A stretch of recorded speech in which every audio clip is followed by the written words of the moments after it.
Entonces, por lo largo. ¿Qué tiburoncito tienes grande? Como... Ah, mira, un Lewini, se me ¿no? ocurre en eso.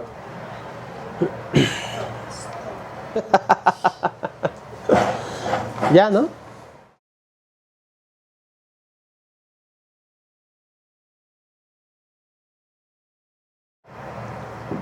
¿Qué tal? Un saludo a todos los lectores de la colección de la Ciencia para Todos, del Fondo de Cultura Económica.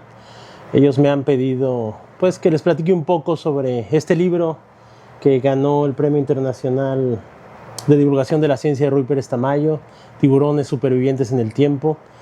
Y pues es un libro de divulgación científica que trata de abarcar diversos aspectos sobre estos fascinantes animales marinos, principalmente desde su evolución a lo largo ya de 500 a 400 millones de años, desde el Ordovícico y el Devónico, hasta que aparecieron los tiburones modernos por el Jurásico hace unos 120 millones de años, y la biodiversidad que ha radiado hasta la fecha, hacia nuestra época, en cerca de 500 especies. Y este libro abarca varios aspectos como sus pesquerías, su fisiología, su conducta, la anatomía, la taxonomía, pero no solo eso, sino también aspectos culturales, mitos y leyendas de diversas culturas, una historia de cómo el ser humano ha visto el tiburón a lo largo de los siglos, desde los prejuicios y la satanización desde el siglo XVIII hasta la fecha en algunas culturas occidentales, como también su deificación en algunas culturas del Pacífico, y aspectos conductuales, fisiológicos, principalmente de pesquerías, de conservación. La verdad es que este libro me llevó más de 10 años hacerlo, ya es la tercera edición, y en esta edición ustedes pueden encontrar actualizaciones porque la ciencia está cambiando, las hipótesis se van sucediendo unas a otras, cada vez hay más descubrimientos, viejas hipótesis se tiran a la basura. Entonces, pues la ciencia es una dialéctica infinita e infinita. Yo estudié biología en la Facultad de Ciencias de la UNAM y realicé una maestría en manejo de recursos marinos justo aquí en el CICIMAR. Estamos en la colección ictiológica en La Paz del Instituto Politécnico Nacional, e hice mi doctorado en el CIBNOR con una estancia doctoral en Mossel Bay, en Sudáfrica. Y bueno, principalmente parte de mi carrera como biólogo la he desarrollado estudiando estos animales, principalmente ecología trófica, parasitismo, dinámica poblacional de tiburón blanco, carcarínidos, también de pesca incidental de tiburones, principalmente en el Golfo de México, entre otros aspectos. Los carcarínidos son vivíparos placentarios, de hecho, pues este pequeñito tiene aquí su cicatriz umbilical. Entonces el cordón umbilical va a ser una placenta externa que lo va alimentando a lo largo de su desarrollo embrionario. Y aquí tenemos un ejemplo de otra estrategia reproductiva que es ovovivípara o vivípara aplacentaria. Este es un tiburón gata, Gingriomostoma. Entonces este es el huevo, pero pues se desarrolla dentro de la madre y él sale del huevo dentro de la madre. Y aquí vean cómo lo está alimentando. Entonces son dos estrategias reproductivas que a lo largo de la evolución han encontrado los tiburones para desarrollarse de una manera óptima. La mayoría, siempre que habla de tiburones, se imagina depredadores tope, pero lo cierto es que hay pocas especies de tiburones tope, como el tiburón boreal, el tiburón blanco, el tiburón tigre, el notorhynchus, el tiburón de 6 branquias. Son tiburones grandes o que pueden alcanzar grandes tamaños que pueden alimentarse de mamíferos marinos, pero la mayoría de las especies de tiburones son mesodepredadoras, entonces constituyen pues bioindicadores del estado de salud de un ecosistema. Algo interesante de los tiburones es que al ser animales de linajes muy primitivos, pues tienen cerebros muy pequeñitos, no tienen una neocorteza como los mamíferos o algunas aves.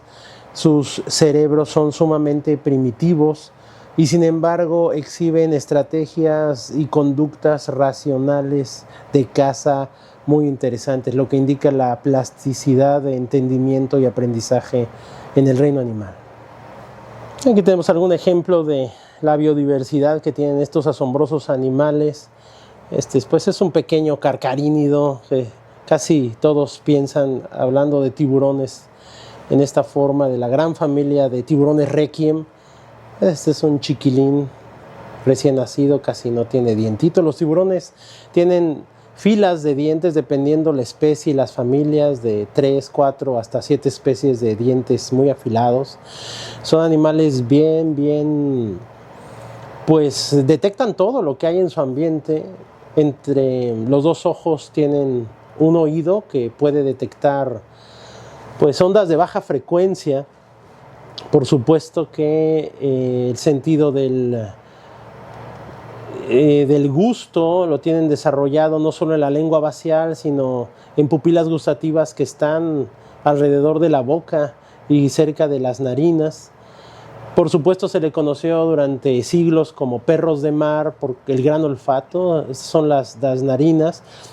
De hecho, un gran porcentaje de su cerebro es pura, pues se especializa en el olfato, ¿no? Hasta 30% en algunas especies. Y durante siglos se pensó que los tiburones eran miopes o ciegos, cuando en realidad tienen una vista excelente. Por ejemplo, la córnea del tiburón limón es 6 veces más gruesa que la de los seres humanos. Entonces tienen un ojo muy adaptado al cambio de la luminosidad, desde la superficie hasta los fondos marinos.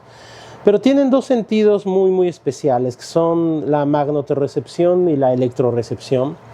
A lo largo del cuerpo tienen ámpulas de Lorenzini o neuromastos que conforman su línea lateral, que pueden detectar ondas de choque, pero también ondas electromagnéticas, principalmente estos poritos que tienen alrededor de la narina, que se llaman ámpulas de Lorenzini, que detectan la bioelectricidad y el campo magnético terrestre. De hecho, esa gelatina que tienen es una proteína que es el material biológico que más conduce electricidad entre los materiales orgánicos que conoce el hombre. Entonces son detectores de metales increíbles estos tiburones. Aquí tenemos un Heterodontus, que le dicen también tiburón cochito en México, que pues si se fijan tienen 2 grandes espinas en las 2 aletas dorsales. En algunas especies podría tener algún veneno, como en el Squalus acantias. Le dicen también tiburones cornudos por las crestas que tienen aquí. Estos tiburones son más bentónicos, vean cómo cambian los flaps de las narinas y se especializan en comer crustáceos y moluscos del fondo marino.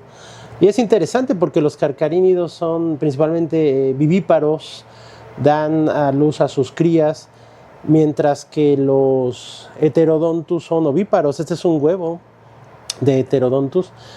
Incluso algunas hembras parece que los cambian de lugar para protegerlos de los depredadores, ¿no? Entonces en el libro ustedes encontrarán también el capítulo de reproducción, donde pues se discute y se describe grandes estrategias reproductivas de estos animales, el viviparismo, el ovoviviparismo, el oviparismo. Incluso hay reportes de hembras que pues tienen clones, ¿no? Que se llama partenogénesis. Entonces son animales muy plásticos en cuanto a su reproducción. Bueno, un aspecto muy interesante y más bien para mí de mucho valor es que el paleontólogo y paleoartista Jorge Ortiz Mendieta hizo modelos de fósiles para este libro, también mapas, gráficos. Entonces, pues tiene una contribución muy importante, y no solo él, sino que muchos colegas de todo México contribuyeron con fotografías en la revisión de este libro: el doctor Felipe Galván, el doctor Mauricio Hoyos, el doctor Leonardo Castillo, biólogos como Fernanda Raigosa, Fernando Manini, es decir, muchos especialistas de México y de Hispanoamérica que contribuyeron en mayor o menor medida a que se desarrollara Tiburones Supervivientes en el tiempo. Varios capítulos son, digamos, los más exitosos. A la gente le gusta mucho el de ataques de tiburón, evidentemente por el morbo, ¿no? Y la historia que nos despierta, pues esos incidentes de tiburones que han matado humanos a lo largo de la historia y su relación tan conflictiva y a veces tan malentendida con los seres humanos. Otro capítulo que le gusta mucho a la gente, pues es el de pesquerías, ¿no? Porque es muy polémico. Evidentemente, los tiburones están entre un recurso marino y la conservación y provocan muchas pasiones. A mí en lo personal me gustan mucho las especies carismáticas, ¿no? Los tiburones de profundidad, las especies filtradoras como el tiburón ballena, el tiburón tigre, el tiburón toro, pero pues evidentemente el estrella como siempre y en la portada aparece es el gran tiburón blanco, que tuve pues el privilegio de hacer mi doctorado precisamente en ecología del tiburón blanco de Isla Guadalupe en México. Hice una estancia en Sudáfrica, en Mossel Bay. De hecho, la mayoría del libro lo escribí o lo terminé en Sudáfrica, allá con diversos investigadores internacionales. Y en la portada pues ustedes pueden ver una hembra que está preñada, que tomamos esta fotografía en Isla Guadalupe. Entonces el tiburón blanco pues es el rockstar de los tiburones, ¿no? Casi siempre cuando alguien piensa en la palabra tiburón en su mente aparece un carcarínido o un enorme tiburón blanco. Tiburones y cine, tiburones y literatura, tiburones en el arte, aparecen también a lo largo del libro.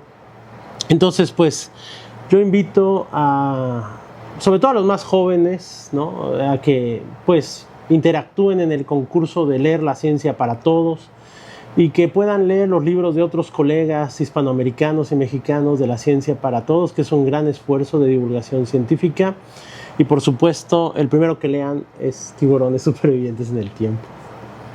Corte.